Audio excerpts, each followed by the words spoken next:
የመቀሌው ልጅ የአብይ ሰላም ማስከበር ዘማች የሙዚቀኛዋ የሃይማኖት ግርማ አፍቃሪ የሰኔ 2013 የዘመቻ ሉላይ በላይ መሪ ለዓመታት ቲዲኤፍ የተባለውን ተጋሮች የሚመኩበትን ወታደራዊ ኃይል በዋና አዛዥነት የመሩት ጀነራል ታደሰ ወረደ ተስፋይ በቁም እስር ከሰነበቱበት መኖሪያ ቤታቸው ተሰውረዋል። አዎ ጠፍተዋል። የሌፍተናንት ጀነራል ታደሰ ወረደ እልም ብሎ መጥፋት የትግራይ ፖለቲካዊ ውጥረት ወደ አደገኛ ምዕራፍ የመሸጋገሩ ዋነኛ ምልክት ነው እየተባለ ይገኛል። እኚህ አንደበተ ቁጥብ ጀነራል የገቡበት መጥፋት በመረሸናቸው ምክንያት ይሆን ብለው የሚጠይቁም አጋጥመውናል። የሆነውን ነገር በቅደም ተከተል እንመልከተውና የታደሰ ወረደ መረሸን አይቀሬ ነው የሚያሰኙ የዋን ጠባዮች ላይ እናተኩራለን።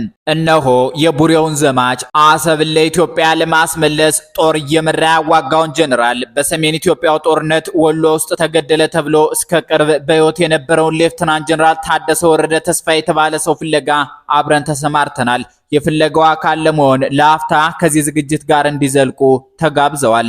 በትግራይ ክልል ፖለቲካዊ መልክዓ ምድር ውስጥ ከባድ ውጥረት መንገሱን የሚያሳይና የመንግስትና የፖለቲካ ተቋማትን መሰረት ያናወጠ ድንገተኛ ዜና ትናንት ነበር የተሰማ። የፕሪቶሪያው ሰላም ስምምነት አንዱ ማዕዘንና የቀድሞው የትግራይ ጊዜያዊ አስተዳደር ምክትል ፕሬዝዳንት ቆይተው ደግሞ ፕሬዝዳንት የሆኑት ሌፍተናንት ጀነራል ታደሰ ወረደ በመቀሌ ከሚገኘው መኖሪያ ቤታቸው ሙሉ በሙሉ መሰወራቸው ተረጋግጧል። እስከ ማክሰኞ ሐምሌ 14 ቀን 2018 ዓ.ም ጠዋት ድረስ የጀነራል ታደሰ ወረደን መኖሪያ ቤት በጥበቃ ተሽከርካሪዎች ከበው የነበሩ አካላት ሰራተኞች ከምሽቱ ጀምሮ ከአካባቢው ሙሉ በሙሉ መጥፋታቸው የነገሩን አስደንጋጭነትና አሳሳቢነት ከፍ አድርጎታል። ይህ ትናንት የተሰማው አጥፊና አሳሳቢ ዜና ብቻውን የቆመ አይደለም።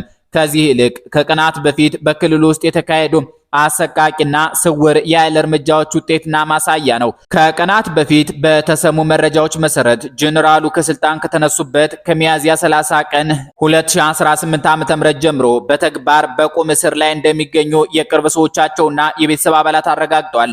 አብዛኛውን ጊዜያቸውን በቤታቸው ውስጥ በመጽሐፍት ንባብና በማስታወሻ ዝግጅት እንዲያሳልፉ ተደርገው ነበር ተብሏል። የጀነራሉ የመንቀሳቀስ ነጻነት ሙሉ በሙሉ መገደፉ ይፋዊ መልክ የያዘው ሰሞኑን በኢትዮጵያ የአሜሪካ አምባሳደር ኤርቢን ማሲንጋ ወደ መቀሌ ከተማ በተጓዙበት ወቅት ነበር።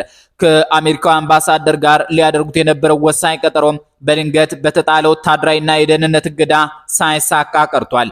በአንዲት ረቡዕ ከቀኑ 5 ሰዓት ላይ ሊካሄድ ለሁለተኛ ጊዜ የተዘጋጀው ይህ ውይይት ስብሰባው ሊደርስ 1 ሰዓት ብቻ ሲቀረው ማለትም ከቀኑ 4 ሰዓት ገደማ ከቪአይፒ ጥበቃ ኃላፊ ለጀነራሉ ጥበቃዎች፣ አሽከርካሪዎችና ረዳቶች በተላለፈው አስቸኳይ የስልክ መመሪያ ሙሉ በሙሉ ተቀለበሰ። የስልክ ትዕዛዙ ይዘት እጅግ አስፈሪና አስገራሚ ነበር። ምንም አይነት እጀባ እንዳይደረግ፣ ምንም አይነት ወታደራዊም ሆነ ሲቪል እንቅስቃሴ እንዳይካሄድ እንዲሁም የጀነራል ታደሰ ወረደ ተሽከርካሪዎች ከግቢ እንዳይወጡ በጥብቅ ተከለከለ። ከዚህም በላይ ትዕዛዙን ጥሶ ለመንቀሳቀስ የሚሞክር ማንኛውንም አካል በአስገዳጅ ኃይል ለማስቆም ዝግጁ የሆነ ሌላ የደህንነትና ወታደራዊ ኃይል በውጭ መመደቡ ተነገረ። ይህን ድንገተኛ መብት የሚጋፋ እገዳ በጸጋ ያልተቀበሉት ጀነራል ታደሰ ወረደ በከፍተኛ ቁጣ ተሞልተው የፈለገው ቢመጣ እኔ ራሴ መኪናዬን ነድቼ ወደ ቀጠሮ ይሄዳለሁ በማለት ለመውጣት ከፍተኛ ጥረት አድርገው ነበር ተብሏል። ሆኖም የእሳቸው ቁርጠኛ አቋም በቤተሰቦቻቸው በቅርብ ወዳጆቻቸውና በታማኝ ጥበቃዎቻቸው ላይ ትልቅ የደህንነት ስጋትና ድንጋጤ በመፍጠሩ ባለው ያልተረጋጋ ሁኔታ ምን ሊፈጠር እንደሚችል አይታወቅም፣ ሕይወቶ አደጋ ላይ ሊወድቅ ይችላል በሚል ሰፊ ልመናና ጉተታ ከቤት እንዳይወጡ ተደርገዋል። በዚህ ምክንያት በአካል ተገኝተው ከአሜሪካው ልዑክ ጋር ማድረግ የነበረባቸውን ስብሰባ ማካሄድ ሳይችሉ ቀርተዋል። ሆኖም በስልክ መስመር አማካኝነት ከአምባሳደር ኤርቢን ማሲንጋ ጋር ለ20 ደቂቃ ያህል ረጅም ውይይት ማድረግ ችለዋል። ይህ በጀነራል ታደሰ ወረደ ላይ እየተተገበረ ያለው መራራ ማግለልና አሁን ደግሞ መሰወር ከባዶ የመጣ አይደለም። በትግራይ ሕዝብ ነጻነት ግንባር አሊያም ህወሓት ከፍተኛ አመራሮች መካከል ለረጅም ጊዜ ሲብላላ የቆየውና አሁን መድረሻ የሌለው ደረጃ ላይ የደረሰ ጥልቅ መከፋፈል ቀጥተኛ ውጤት ነው። ፓርቲው በአሁኑ ጊዜ በሁለት ዋና ዋና ተቃራኒ ጎራዎች ተከፍሎ እርስ በርሱ የሚበላላበት ምዕራፍ ላይ ደርሷል። በአንድ በኩል በዶክተር ደብረጽዮን ገብረ ሚካኤል የሚመራውን የፓርቲውን አንጋፋ መዋቅርና የድሮውን ስርዓት መልሶ በመዘርጋት ስልጣኑን ለማጽናት የሚሞክረው ቡድን ሲኖር፣ በሌላ በኩል ደግሞ ከፕሪቶሪያው ስምምነት በኋላ የተፈጠሩ አዳዲስ አደረጃጀቶችንና የለውጥ ኃይሎችን የሚደግፉ አመራሮች ይገኛሉ። ይህ የኃይል ፉክክር ተቋማዊ አሰራርን ሙሉ በሙሉ ያፈረሰ ሲሆን የደህንነትና የወታደራዊ መዋቅሩም የዚሁ መከፋፈል ሰለባ በመሆን ለቡድን ጥቅም ማስከበሪያነት እንዲያገለግል ተደርጓል። ጀነራሉ ከድርጊቱ በፊት ጊዜያዊ አስተዳደሩን በኃይል ለመገልበጥ የሚደረግ ሙከራ ክልሉን ወደ አዲስ ጦርነት እንደሚያስገባ በግልጽ አስጠንቅቀው ነበር። ዛሬ በገዛ ቤታቸው ተወስነው ከሰነበቱ በኋላ በድንገት መሶራቸው እንዲሁም የጥበቃ ኃይሎቻቸው ያለምንም ፍንጭ መጥፋታቸው በክልሉ ውስጥ ያለውን የሕግ የበላይነትና የሰብአዊ መብት ጥያቄ በከፍተኛ ደረጃ አሳሳቢ አድርጎታል።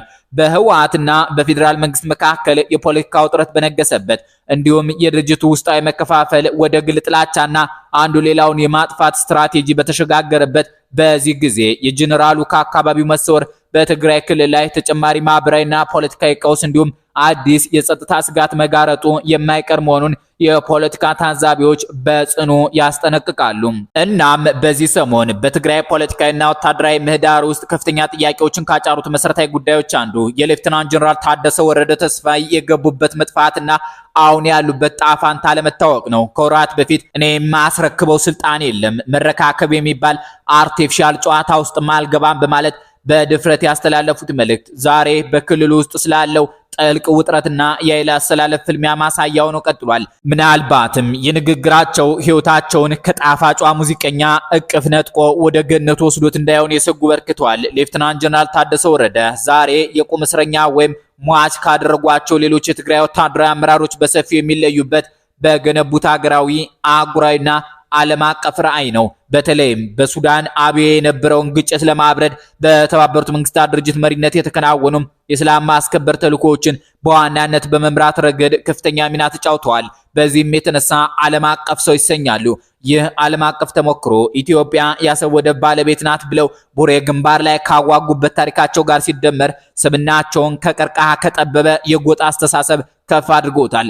ጀነራል ታደሰ ወረደ ተስፋዬ በ1992 ዓ.ም በኢትዮጵያና ኤርትራ ጦርነት ጊዜ በአፋር ክልል በሚገኘው የቡሬ ግንባር ለኢትዮጵያ አንድነትና ክብር ሲሉ ግንባር ቀደም ሆነው መዋጋታቸው እንዲሁም ማዋጋታቸው ይታወሳል። ምንም እንኳን የቦታው አስቸጋሪነት፣ ከፍተኛ ሙቀትና የጂኦግራፊ አቀማመጥ አለመመቸት ሰበብ ሆኖ የታለመው ስኬት ሙሉ በሙሉ ባይሳካም የኢትዮጵያን የባህር በር ፍላጎት እውን ለማድረግ ማለትም ከአሰብ እስከ ምጽዋ ባለው ግዛት ላይ የኢትዮጵያ ሰንደቅ ዓላማ ዳግም መውለብለብ አለበት የሚለውን የትውልዱን ጥያቄ ለማሳካት ያደረጉት ጥረት የኢትዮጵያዊ ብሔርተኝነታቸው ማሳያ ነው። ጀነራሉ የሀገር ፍቅር ስሜታቸው ከጠባብ የክልል ማዕቀፍ ወጥቶ ለቀጠናዊና ሀገራዊ ደህንነት የሚቆም መሆኑን በተደጋጋሚ አስመስክረዋል። ደግሞም አሁን ባለው ሁኔታ የጀነራል ታደሰ ወረደ መጥፋት ወይም በቁጥጥር ስር መዋል ከትግራይ ውስጣዊ ጂኦግራፊያዊና ፖለቲካዊ መከፋፈል ጋር በቀጥታ የተያያዘ ነው። እዚያው ትግራይ ውስጥ የደቡብ ትግራይ አቋም የሚባል አለ። ደቡብ ትግራይ በብዛት ከአድዋና አክሱም ወይም ከአዲግራት በስተቀር ያሉ እንደ ሽሬ፣ ተንቤን፣ ራያ፣ እንደርታ ያሉ አካባቢዎችን የሚያጠቃልል ነው። ጀነራል ታደሰ ወረደ ከመቀሌና ከአካባቢው በዋናነት እንደርታ አካባቢ የተወለዱ በመሆናቸው ከኢትዮጵያ ሀገረ መንግስት ጋር የመቀራረብና አብሮ የመኖር ዝንባሌ ያላቸው የአፄ ዮሐንስ የትውልድና የንግስና ስፍራ የሆነው ይህ የደቡብ ትግራይ ክፍል ታሪካዊና አገራዊ ትስስሩ ጠንካራ ነው። በአንጻሩ የሰሜን ትግራይ አቋም ከዚህ ይለያል። የፖለቲካ ጎራውም የአድዋ ቡድን ይሰኛል። እነዚህ በሰሜን ትግራይ የሚገኙ እንደ ደብረጽዮን ገብረ ሚካኤል፣ ፈትለወርቅ ገብረ እግዚአብሔር ያሉ የፖለቲካ ሰዎችና የሰሜን ጀነራሎች ትግራይን ከኢትዮጵያ የመገንጠል ፖለቲካዊ ፍላጎት ያላቸው ናቸው። ወጣቱ ደብረጽዮን ገብረ ሚካኤል በ1980ዎቹ ትግራይ በህወሓት ነፃ በወጣች ጊዜ የቀረውን የኢትዮጵያ ክፍል ከደርግ ነፃ የማውጣት ግዴታ የለብንም ብሎ አምጾ በነመለስ ዜናዊ አስረስ ትግል ተሸንፎ ተከዜን የተሻገረ ተገንጣይ ነው። ይህ በደብረጽዮን ገብረ ሚካኤልና በታደሰ ወረደ መካከል ያለ የርዕዮተ ዓለምና የፖለቲካ ፍጥጫ ዛሬ የጀነራሉን ህይወት ሊያሳጣ ይችላል እየተባለ ነው። ከጀነራል ታደሰ ወረደ መጥፋት ወይም እስከናካቴው መወገድ ጀርባ ያለው ሌላው አሳሳቢ ጉዳይ ኢኮኖሚያዊ የጥቅም ግጭት ነው። እንደ ጀነራል ምግበ ኃይለ፣ ጆን መዲድ እንዲሁም ጀነራል ኃይለ ሥላሴ ግርማ የመሳሰሉ ከጀነራል ታደሰ ወረደ በታች የነበሩ ወታደራዊና ፖለቲካዊ ሰዎች የቆየ የኢትዮጵያን ፍቅር የሚያንጸባርቁበት ታሪክና ጥልቅ መቆርቆር የሌላቸው መሆኑ በወርቅ ማዕድን ህገወጥ ንግድ ውስጥ በጥልቀት የተዘፈቁ መሆናቸው ማለትም የትግራይን ወርቅ እየቆፈሩ ወደ አስመራ ከዚያም ወደ ዱባይ በመላክ ግዙፍ ሀብት እየገነቡ የሚገኙ መሆኑ የቀድሞ አለቃቸውን ጀነራል ታደሰ ወረደን መሾት ካለባቸው ሾተው ወደ 4 ኪሎ እንዲገሰግሱ ምክንያት ሊሆን ይችላል። ለዚህም ይመስላል የኢትዮጵያ መንግስት ደጋፊ አክቲቪስቶች ለሀገርና ለአስተማማኝ ሰላም የቆሙትን ጀነራል ታደሰ ወረደን እንደ ትልቅ ስጋት የሚያዩዋቸው እነዚህ ጠባብ ብሎም በገንዘብና በኃይል ስግብግብነት የተዘፈቁ ኃይሎች ጀነራሉን ከትግራይ ፖለቲካ ለማስወገድ ወደ ኋላ የማይሉበት እድል ከፍተኛ ነው እያሉ በመጮህ ላይ ይገኛሉ። ዛሬ በትግራይ ውስጥ የሚታየው ውጥረት ከአስተዳደር ሽግግርና ከስልጣን ርክክብ የዘለለ አገራዊ አንድነትና ሉዓላዊነት ከሚሰብኩት ጀነራል ታደሰ ወረደ አይነት አርበኞችና ጠባብነትና ህገወጥ የሀብት ማከማቸት ስልትን ከሚያራምዱ የሰሜኑ ጽንፈኛ ቡድኖች መካከል የተደረገ የመጨረሻ የህልውና ትግል ነው እየተባለም ይገኛል። ጀነራሉ በቁጥጥር ስር መግባታቸው ወይም መጥፋታቸው የዚህ መረር ያለ ፍጥጫ መገለጫ ሲሆን የትግራይን የወደፊት ፖለቲካዊ ከባቢ የሚወስነው ወሳኝ ምዕራፍ ነው የሚሉም አሉ። ለዛሬው ስለዚህ ጉዳይ የተነተንበትን ዝግጅት ፈጽመናል። እናንተ አስተያየት መስጫው ላይ ጀነራሉ የት ገቡ እያላችሁ ምላሽ አስቀምጡልን። በእውነት ጀነራሉ የት ገቡ? የት ተሰወሩ? ጤና ይስጥልን።